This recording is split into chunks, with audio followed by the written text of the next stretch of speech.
What's up, everybody? Welcome back. Today we have an OG. We have somebody who's been a longtime supporter, an individual who actually was my teacher, right? When I was, how old was I? 15, You were 14, 14, I 14? think.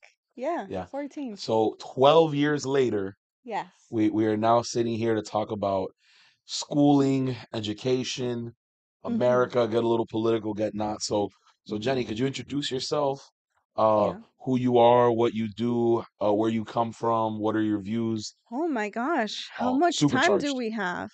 So, hi, thank you for having Go ahead. me, by the way. I'm super excited to be here. So, my name is Jenny Lopez Ponce. I was a high school teacher for 11 years. Yeah, 11 years. I loved it. Huge part of my life. I think I would always be an educator at heart. And what I do now, I think is having to do something with that. I don't think I can let go of that part of me, of trying to encourage knowledge. So, yeah, I is that good enough? Yeah. But we're obviously gonna dig a little deeper. So, Let's do it. what drove you to be a teacher in the beginning? Did you always want to be a teacher? Um, Did you think that maybe your life would have taken a different trajectory? I was not supposed to be a teacher. So I went to school to be an optometrist. So, because that's what my parents did for a living. Oh, mhm. And, but I always loved books. I loved reading. So, I was born in Cuba and Ah, there's no TV. you can't be president. So. Yeah, no, I can't. There's no television. So that's how I found entertainment. I would read for hours and hours on end. And that's how I would escape from the Communism. craziness of childhood in a communist country. Yeah. That was my thing, how I found joy. And then in college, as I was going to college, my dad noticed I wasn't like super enthusiastic about being an optometrist, and he Mhm. was like, you know what, just do what you enjoy and you'll figure it out. So that's what I did. I got my degree in English literature because I figured, well, people need to know how to read, and I love it, so I might as Yeah. well share that. And that's how I ended up being a teacher. Do you think a was there anything else that kind of like te provocó? Um, yes. So, when I was in college, I did a TA for biology. I was assisting students with a biology course, and I noticed how even these college students were having a hard time reading, and Like I couldn't understanding the material and understanding comprehension or just the ability to be able to sit down and focus and read. And that was also, so I felt are like, okay, maybe I can make a difference here. are you a fan of Reading Plus then? Like if you're saying that a big issue is students not being able to comprehend what they read, do Hmm. you think the scrolling on the screen and blocking off the words, do you think that No. helps? Does that work? Okay, so I can see why Reading Plus came about because, okay, they love technology. We might entice them with that, but I think it's backfired. I don't think it's made kids love reading or embrace it. It's become another chore and Sure. like another thing for them to do, Oh, another sure. Okay. item. So, yeah, no, I don't think Reading Plus works. I'm thought. Well, so as an educator, you've obviously had to follow a curriculum. There's a lot of bureaucracy. You go through a school board. They assign what you teach. Hmm. What do you think is the best way that students can learn? Is it a one size fits all? Is it a one size fits most? No, I think that that's actually what I think is one of our issues with education. We try the whole one size fits all type of thing. We want kids to sit there for 7 hours a day, don't move, just follow this very narrow path, and we all learn differently. And yes, there needs to be structure and there needs to be expectations that everyone needs to meet, but within that structure, you need to, kind of be able to shift and Yeah. adapt. Let's put a focus on it. Are we talking about like high school K through 12, or are we talking now like higher education? You mean, I'm sorry, Because I education don't, is so broad, right? Like yeah. you're always learning. Even now, we learn. Mhm. Even when you're a professional, they have CE, continued Right. education. Right. So that's always a part of our lives.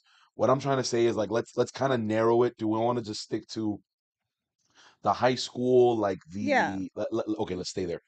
What would you say is one of the deficiencies in, and let's get even more specific, like Miami-Dade public school education? Mhm. Because you were a teacher for Miami-Dade public schools, and what was stuff that you like, stuff that you didn't like, stuff that could be better, stuff that could have, or just should have never been. Well, there so when I started, we had somewhat of an autonomy in the classroom. Oh, So you were given guidelines or these pacing guides, hmm. and you were given a curriculum, as you mentioned a little bit ago. And but within that, you could rely on your um on yourself as an educator, on what you could see your students needed, and you could adapt, and you could kind of target, with, because what works with one class doesn't work with another. There's so many factors, the time of the day, kids are much more eager early in the morning Versus like towards the versus end of school. after, your class after lunch is going to be completely different than the class you had in the morning, or the class that happens at the end of the day. So that autonomy helped your success in the classroom, whereas the last couple of years that autonomy has been slowly removed, and now most teachers are basically given a script on what Mm. needs to be said, and that needs to be said to, for every class, for every student. And I think that's extremely harmful, because Do you think? these people that created this script are not in the They're classroom not, with yeah. you. But technically, I imagine those that created the script are in the school board, or Mhm. they're the decision makers of what happens. Do you think it's coming from a place of we need to cover our ass to make sure that we're not like liable for something negative, kind of like you've seen in the news? Or do you think it's like, no, this is proven. We have studies that show that this way of, you know what I'm saying? Like, is it Yeah. more of a, this is really the way because we really believe this, or we're just trying to like get past? And then you have to throw in the COVID aspect Mhm. of it, because I think going to school and being a student now is completely different than when I went to high school.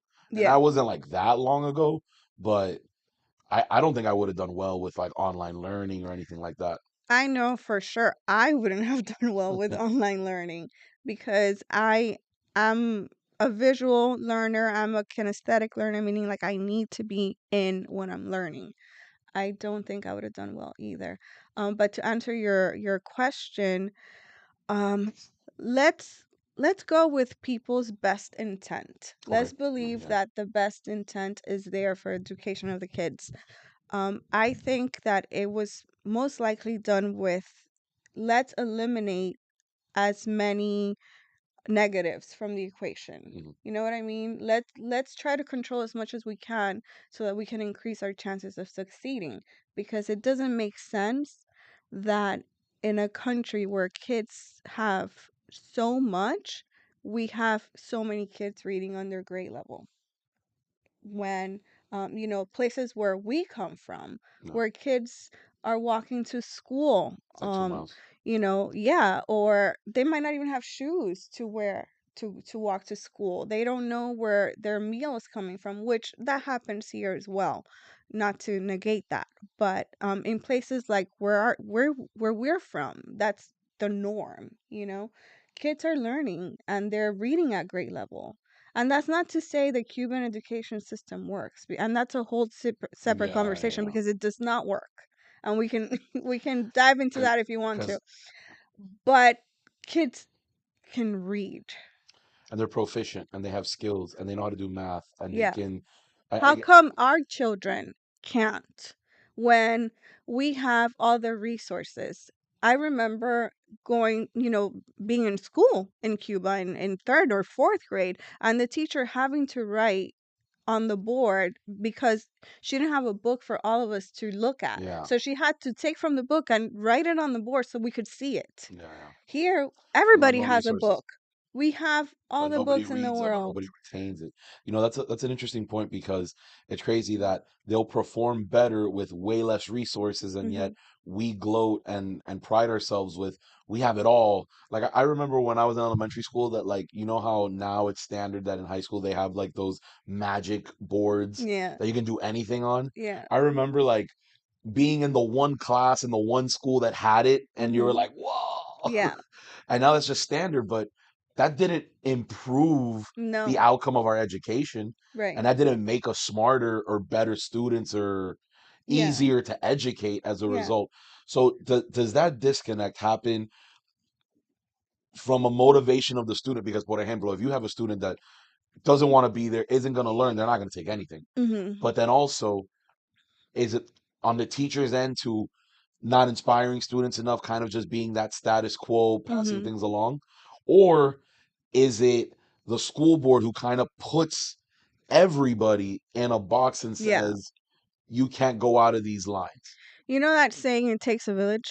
Yeah. It really does take a village. Everybody has to play a part. The school board, the teacher, the parents at home, the coaches, the caretakers, anyone the kid comes into contact with plays a part in that kid succeeding. However, the teacher does bear a lot of responsibility. No. A lot. And there's just no way around that because you are at the front lines. You are with this kid longer than his or her parents. Yeah. Especially They're if you're, with you yeah. for the entire week for 7 hours a day. So, I usually say this is the only profession that I can think of. You guys, point me out if I'm wrong, where there's so many variables, none of them are under your control, yet you are responsible for everything.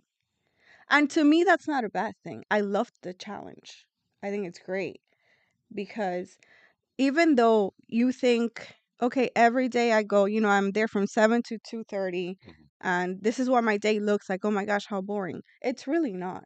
Things change from 1 second to the No. next. In my experience going to public school, I felt like titles and labels went a really long way, Mhm. not just in like your designation of class, but also like how you were seen socially. Mhm. Like I think I got away with murder at Coral Gables Senior High School because I was the IB student that Mhm. also played football that had a teacher's aid class, and I was just in with everybody, and eso Yeah. fue tremendo reparterismo. It was just like I could Yeah. do anything I wanted, even skip school. We Yeah. skipped school, but it was Oh Lord. no, but then you would have students that were labeled as troubled or difficult, Mhm. and they had way more parameters than I did, Yeah. and I think that definitely hurt them in what they could do. And I always said to myself, and when I talk about people about school and just education overall, I'm like, you really could tell who was going to be successful or who was gonna get pregnant by the end of or in high school, or people that wanted to go above and beyond but Mhm. just couldn't. And then to what you said earlier about the multitude of factors, not just from an educator standpoint, from a student standpoint, what's happening in their home Mhm. life. And I noticed with me, because I would stay up so late, I would always fall asleep in my like all like without fail. I'm talking about Yeah. snoring in like it's 8 o'clock and I'm here just like knocked out in class. Yeah. And that obviously affected my learning and that stuff.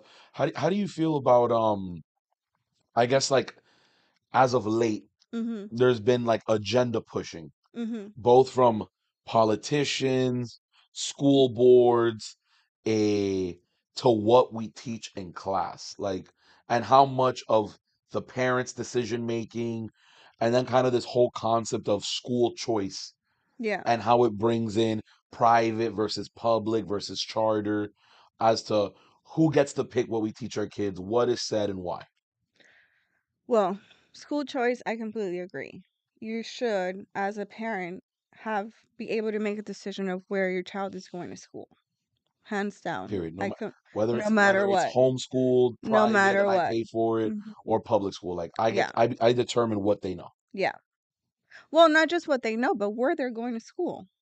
Who they're being surrounded with. or by, I should say.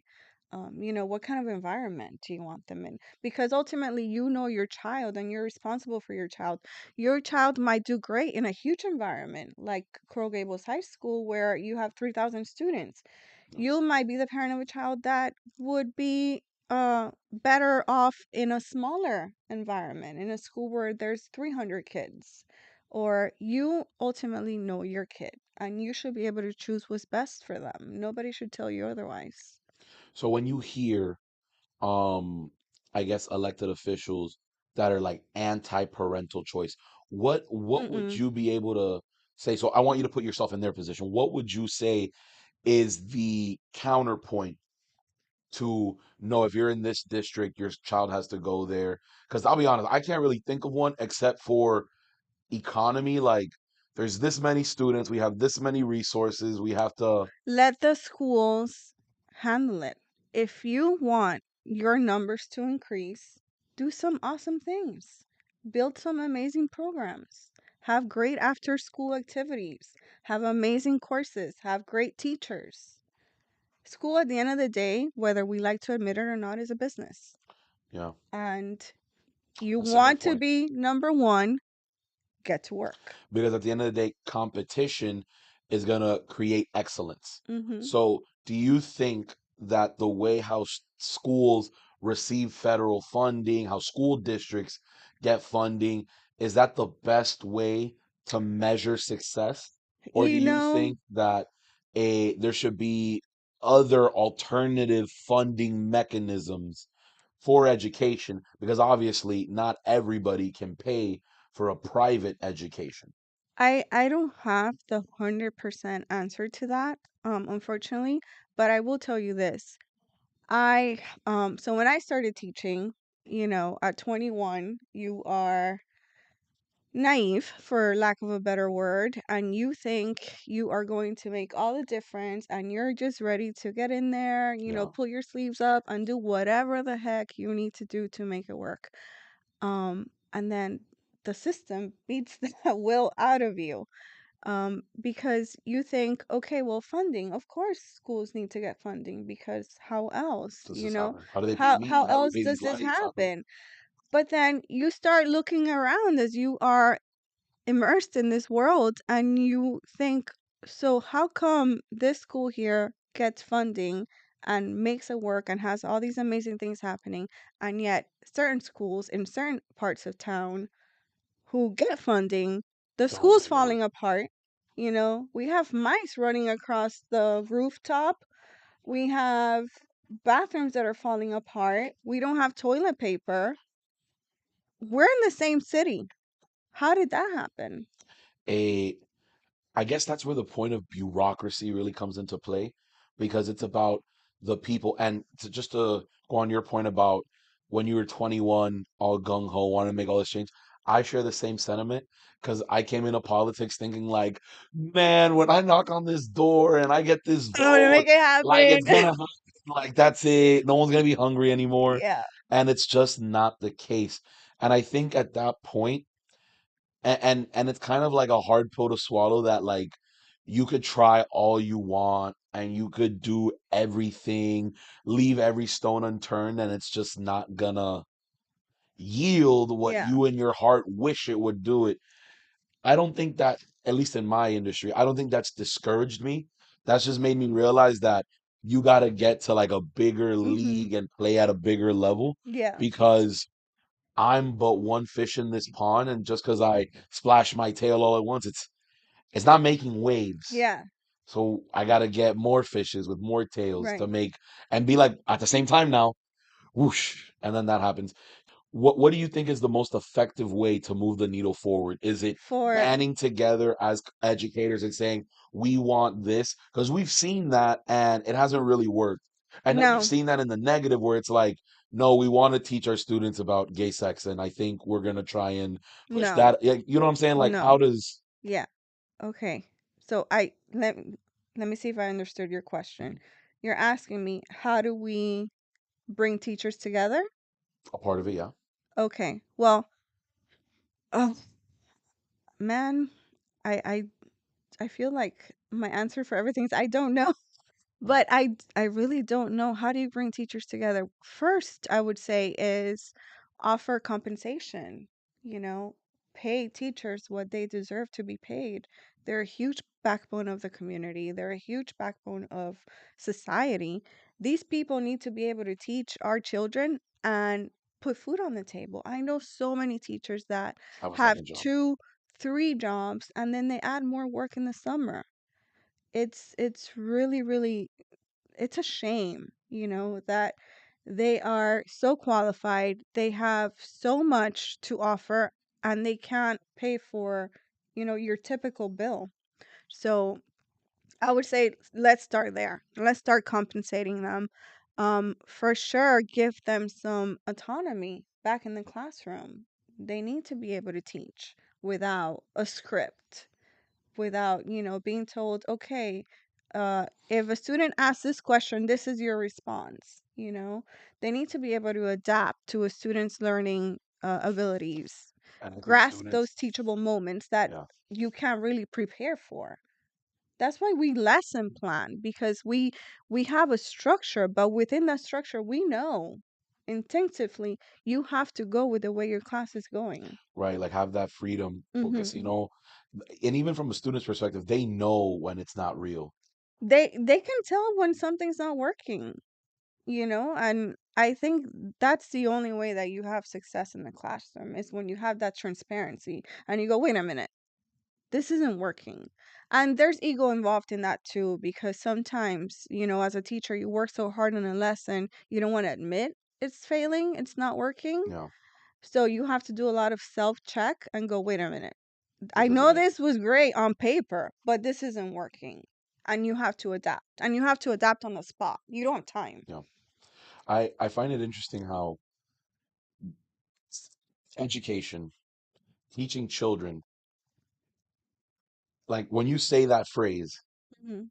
it's not supposed to be a political thing, No, but a it has hundred become percent. so politicized. I never told my students, I never lied. I never, when they asked a question, I was honest, but I never told my students my political values, my personal values. I never shared anything that was not their business about my personal life. Yeah, What not I every did teacher over the can understand that weekend, though.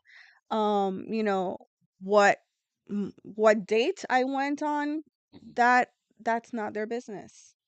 And I like to think I was able to build trust where they could come to me when they felt the need to, but they were not my friends. Yeah.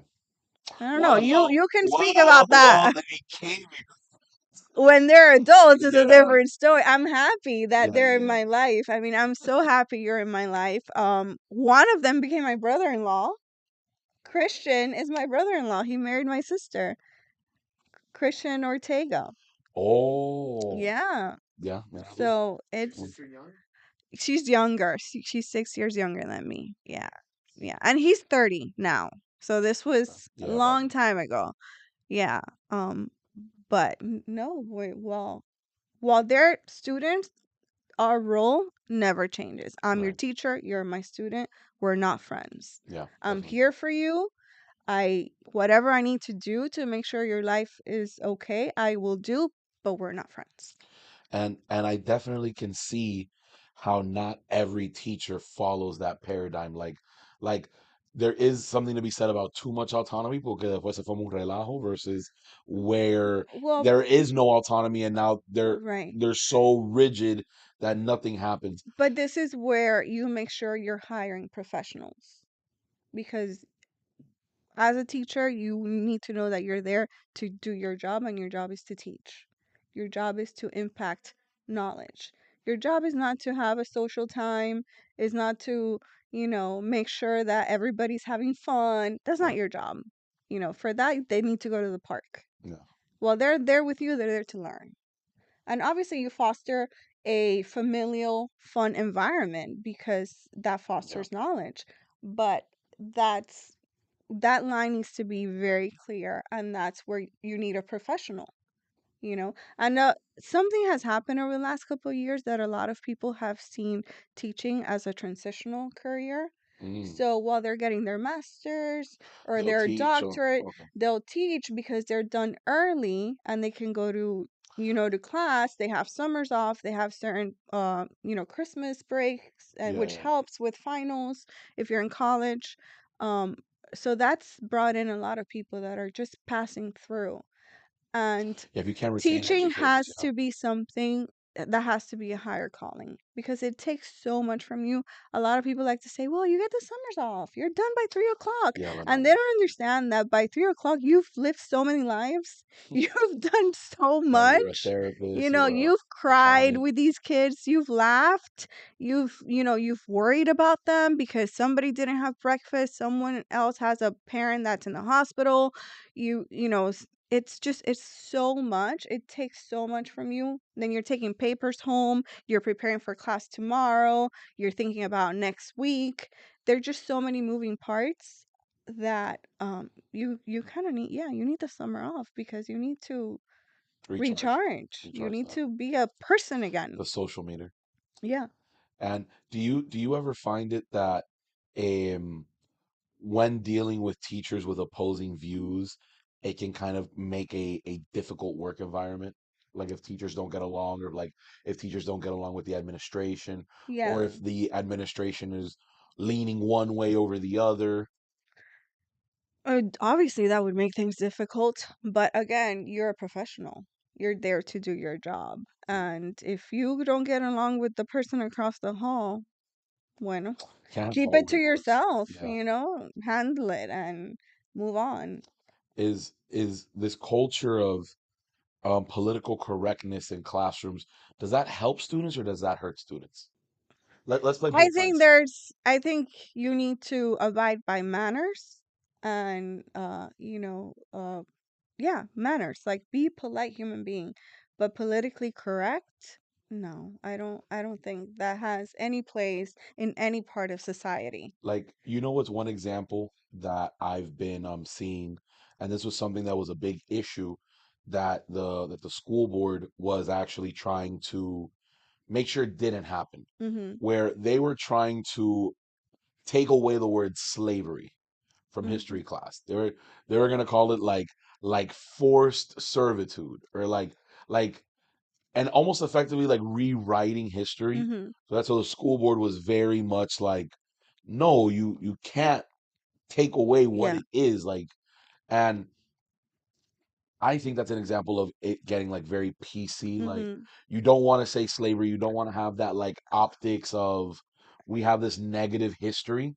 So you're gonna Yeah. try and like dull it over with the words we use. Right. Because obviously when you hear the word slavery, that's like a very strong, As they should very, be. very, but that's what it is, right? Like that's the It is. history. Yeah, exactly. Yeah. Yeah, no, I don't think political correctness has any place in society, especially in the classroom. And I'll tell you this, I think there are two things that are at the front lines of society when it comes to trying to continue to build a society that grows and evolves, right? And continues to support its citizens, and that's education and journalism, right? Once we mess those two up, we're screwed because you're messing with the way people think. I remember many kids would ask me, "Well, what do you think about this?" And I would tell them, I'm not going to tell you what I think. Yeah. It's not my job. My job is to teach you how to think, how Yeah. to get from A to B and how to come up with your own conclusion.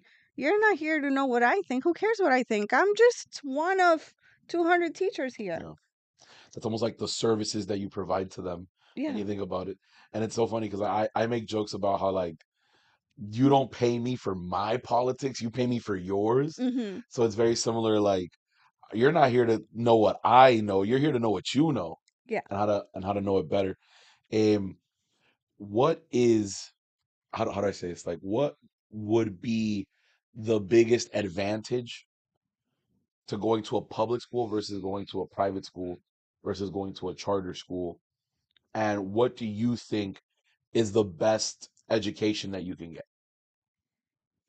Well, when you're talking about like high schoolers, So, K through 12. um, I hope I don't butcher this, but Marcus Aurelius, Hmm. the Roman emperor, said the best money, and this is obviously loosely, I'm not quoting him exactly. I mean, I wasn't there. So he loosely says in Meditations in his book that the best money you can spend on is on your education. And to fund that as any way that you can, right? What that tells me is if you have the ability to pay for your education, do it. If you can put your kid in a private school, do it. If you can get your kid a private teacher, absolutely do it.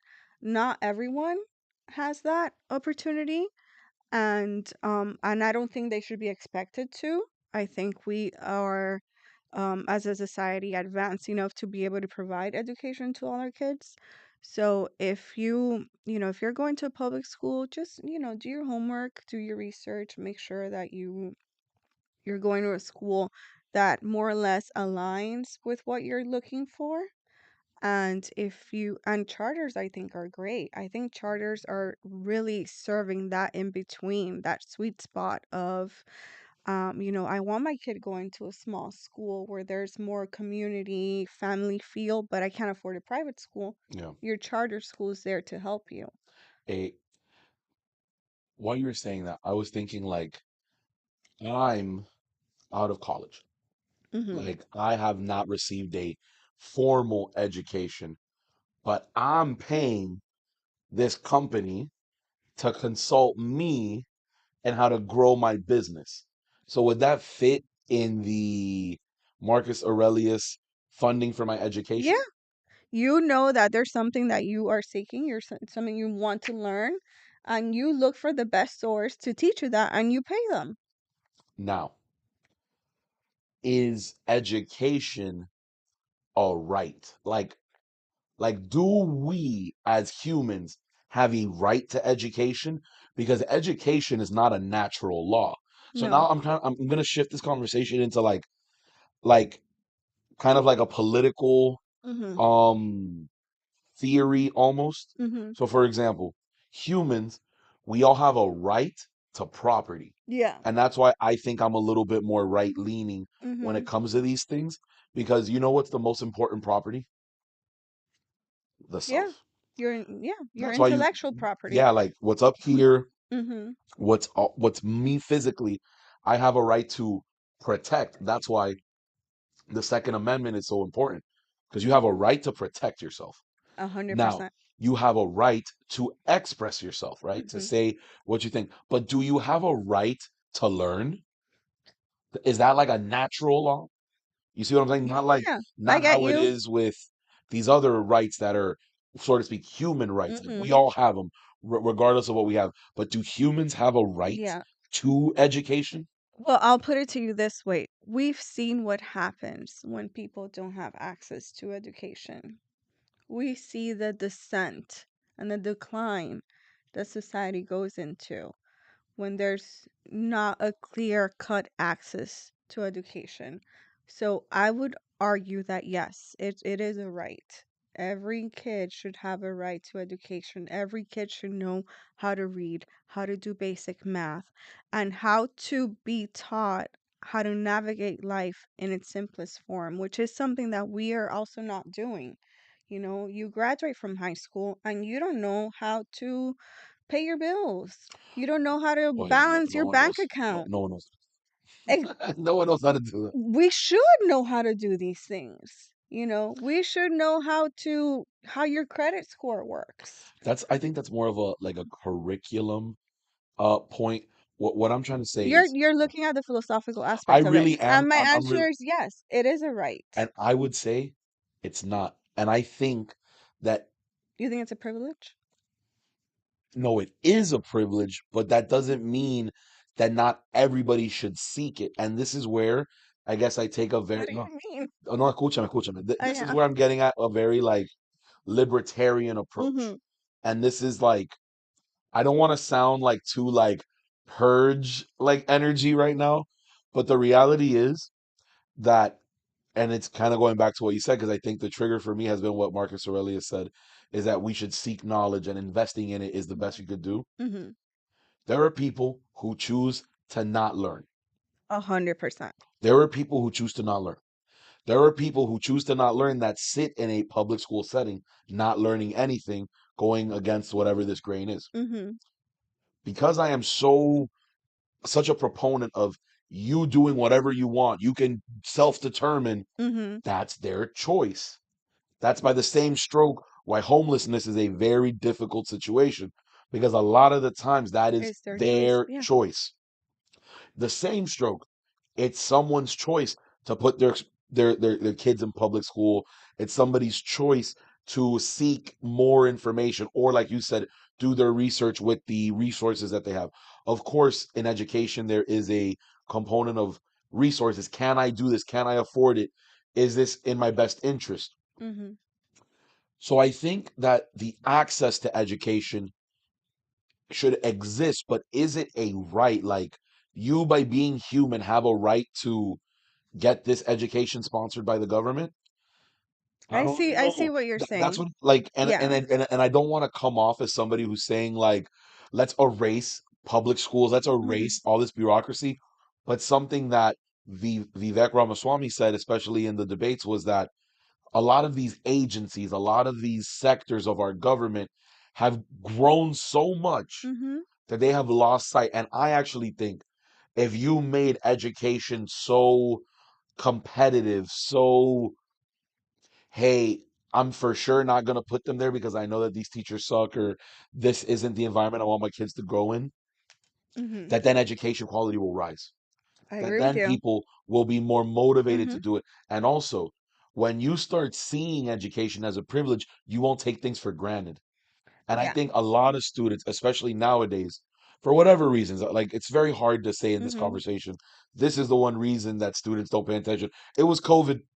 They don't pay attention because it was COVID. No, as long as schools have existed, you've had kids that don't pay attention. And it goes back to what we were saying a little bit ago. It's all those variables, you know. Is education valued at home? Nine Yeah, times out of 10, when you have a kid that doesn't pay attention, that doesn't give a crap about what's going on, and it's just there because they have to be and they have nowhere else to go, it's because that is happening at home. yeah. You know, that's why when people ask me, oh, what's the way to get my kid to read? Do you read? Do you read? Does your kid see you reading?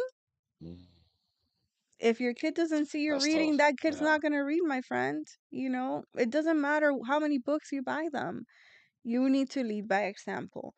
And we can't, unfortunately, we can't control what goes on at home. We can't Yeah. control how people parent. So, Well, the yeah, schools don't it's teach you how to be a parent neither. So, no. for example, one thing I wanted to bring up was this whole concept of what is the role of a school in a person's life? Because the church used to be the school, Mm-hmm. right? And the church taught us a lot of these cultural norms, and a lot of, and here's another thing where that's kind of been fading. I don't know if when you went to school they did this, but I remember in elementary school, they literally taught us how to like eat in like a formal setting with the Mm-hmm. napkin, and what does this Yeah, fork etiquette. mean, etiquette class, like, Yeah. and that isn't that's all. And then you have classes like home economics, right, where Mm-hmm. they teach you these trades, or these, Yeah. or like like schools role Basic survival Bible and human things, things. right? Yeah. So, and then another thing, PE, how to stay in shape, how to Mm. exercise. So school does play a role in shaping how we come about, and how do we interact with one another. But I'm seeing a decline in that. I think it's a double-edged sword. I think we need to be very clear about what the school's job is, and we as parents cannot defer our job to a school, to a teacher. You are the parent of this kid. You have to do the parenting. Do not Yeah, let your teacher do the parenting. Do not let the coach do the parenting. They're there to assist you because it does take a village, but they're not the parent. Don't give up your job or to put all the these blame on them people when they don't achieve. or put the blame on them. That doesn't get you anywhere. So, yes, I would say we need very clear, defined rules for school. And to me, the school is there to teach your kid, again, how to read, how to do math, science. The school's not there to be a parent. No. They're not glorified babysitters, which is basically what we feel like we are. But the minute that happens is the minute you start seeing all this nonsense about teaching your kid gay sex or, all these things that it's honestly not their business. When I was with the union, Or I've sex, I should say. You yeah, shouldn't say gay no, no, sex. no, and that's something where I take a very almost libertarian approach, like Mhm. the same way. And it's funny, like I have a libertarian like argument for why abortion is okay, which is like so like wait how, and it's about that's none of my business, right? Like it's not the government's role to be this involved in your life. And it kind of by the same I sort, it's disagree, but no, we can talk about no, it. no, yeah, yeah. But it's the same way how it's not the school's role Mhm. to be this involved in your student's life. And I guess that's why school boards, um, unions are good because you can start shifting to what your community wants or what that group wants. Because it's not the same thing teaching, say, a group of religious like in this district, let's say this district is like propensely more Muslim, which there's millions of school boards all America. I'm looking at it now from a like governance standpoint, that there's millions of people in America right now. I, But this is where there needs to be a baseline and that very clear descriptor of this is what the school will provide for you in your kid's life. If you want a religious education, seek out religious studies for your kid, yeah. after school, or make sure they attend a religious school, right? If your interest is, I don't know what, another example. Like if they're like art, like an artist, like Yeah, go to if like if you right, make sure you seek out the proper pathway for an artist, for a painter, a musician, or if your kid's into sports and the goal is to get them to the Olympics, yeah, find the there's no path sort of for that, you know? and I hope that when I'm a parent, I will identify quickly like what my kid's good at and just double down. Because Mhm. I feel like this whole like oh full circle, we know all these topics. Like I'm gonna be honest, like you should know algebra because it'll help you like just understand stuff. But there's no reason that I should have Yeah. took calculus ever. Because the only Yeah. thing we're calculating here is like what, you know what I Yeah. mean? Like Yeah. I wish that you could have a little bit more freedom, at least in public schools. I know in private schools you can have more Mhm. selectiveness of topic, but almost like pathways Mhm. that this is the program for the individual who wants to go into this or like and I know that at least when I went to Gables they had like these academies, Mhm. but I don't think that that really The issue with that is, translated, you know? again, what works great on paper, but once you apply it, you start to see all the issues. And the main issue with that is a lot of kids at that age don't really know the answer to that. They don't know what they want to do. They don't know what they're good at. So we kind of have to like create a baseline. Can you read? Can you do proper math? Can we build a strong foundation so that when you do find what you're good at, what you want to do, you are on your way to Yeah. that. And is testing, right? Is that the best measurement of success for students? Because I can understand how in certain industries, like for example, if you're in STEM, Hmm. yeah, you got to go to school, you got to pass a bunch of tests because if you're going to be a nurse, you have to know the answer to what you're I doing. think testing serves its purpose when it's used properly. It's a tool, right? It's a tool for the teacher and the student. It helps you gauge, okay, where are we at? What can we move on to the next thing, or do we have to go back and reinforce certain things? And it's a tool that needs to be applied properly. If you're testing for everything and you are creating this mass state test No, that you just throw at, thousands of kids. I mean, we've seen it I took a bunch time of and time those. again, thousands of dollars down the drain, and what do we have to show for it? Did our scores increase? No, our kids read, their scores are even lower. What did we do? The Absolutely retention's the nothing. same, if not And worse. these tests are not, it's almost like quantity over quality. The tests are awful. They don't tell us anything besides the fact that the kid can't read. And you would say, well, yeah, that's what we want to know. We need to be more specific than that, you know? And again, that comes with the autonomy. Teachers used to be able to create these tests. Oh, like what would be this?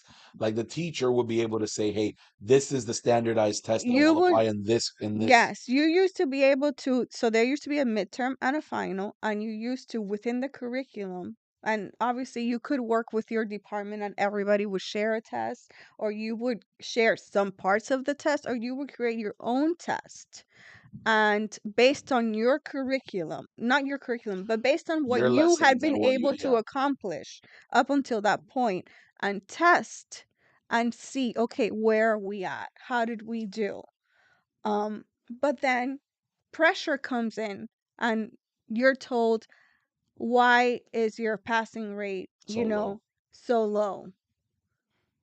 I Okay. got you. Yeah. So you as a teacher, instead of going, oh, let me tweak some things, you're like, you know what? I'm tired. I'm overworked. I'm underpaid. Screw it. Everybody passes. So you fiddle with the numbers to meet this quota. No, you create an easy test, or Mm, you give the kids, here's the review. The test is looking exactly like this. Hint, got you. hint. Got you. Know these things. Just like that's one of the reasons why I never liked multiple choice. Here's a question, give me the answer. Simple as that. Yeah, in college it was all like write an essay and show me that you know. And that's another thing. Kids get to college and they're shell shocked because they've never been tested this way. Yeah, there was it's Everything literally is my entire multiple degree. choice. My entire degree was literally write this out, show me what your answer is. How did you get here?